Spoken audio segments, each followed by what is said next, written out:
Hi friends, welcome to my channel. ఈరోజు మనం పచ్చి పులుసు ఎలా చేయాలో నేర్చుకుందాం. కావలసిన పదార్థాలు: ఉల్లికాడలు, మెంతి, కరివేపాకు, పచ్చిమిర్చి, నానబెట్టిన చింతపండు. తయారు చేసే విధానం: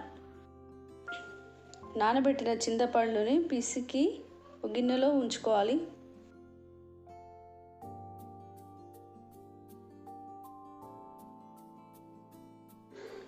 ఈ రసంలో ఉల్లికాడలు, మెంతి, పచ్చిమిర్చి, కొత్తిమీర వేసుకొని పిసుక్కోవాలి.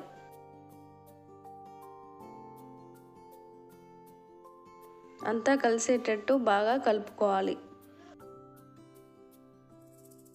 ఇప్పుడు ఇందులో తగినంత ఉప్పు వేసుకోవాలి. ఇప్పుడు స్టవ్ మీద గిన్నె పెట్టుకొని ఆయిల్ హీట్ చేసుకోవాలి. ఇందులో ఇప్పుడు పోపు దినుసులు వేసుకోవాలి.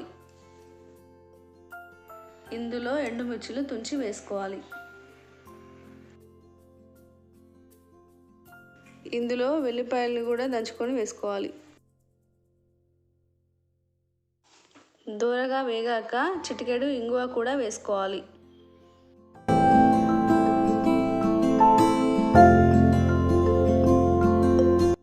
కరివేపాకు, పసుపు వేసుకొని చింతపండు రసంలో వేసుకోవాలి. ఈ మిశ్రమం మంచిగా కలిసేటట్టు కలుపుకోవాలి.